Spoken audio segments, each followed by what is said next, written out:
Hello everyone, my name is Ganesh Dusgar. So today's topic is the Java keyword. Keywords in Java. The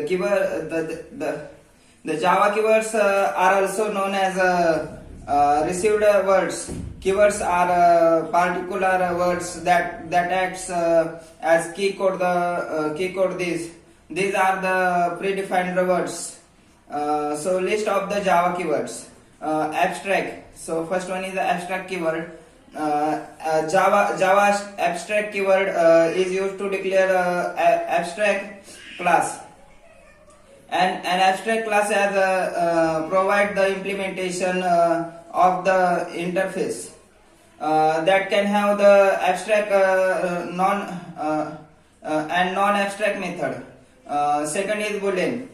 Java boolean keyword is used to declare a variable as a boolean type. It can be hold to the true or false and value only. So third is the break keywords. Java break keywords is used to break a loop or a switch statement.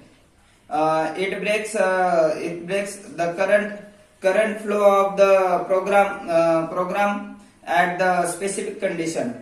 So fourth is the byte keyword. Java byte keywords is used to declare a variable that can be hold 8-bit data value. Case. So case keyword. Case keyword. The Java keyword is used to switch statement to the marks block of test. Catch keywords. The catch keywords is used to catch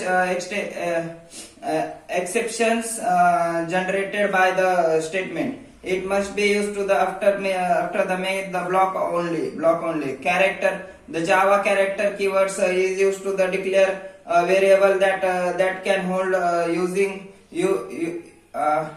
unsigned 16 bits and Unicode characters. The class keyword is used to declare a class continue. So continue keywords. The continue keywords is used to continue the loop. It continues the current flow of the program and skips the remaining code at the specific condition. So next is the default keywords. The Java default keywords is used to specific that default block of code in the switch statement. Do. Next is do keywords. Java do keywords is used to control statement to declare a loop. It can iterate as part of the program server times. Double keyword. So Java double keywords is used to declare a variable that can be hold 64-bit floating points number. So thank you very much.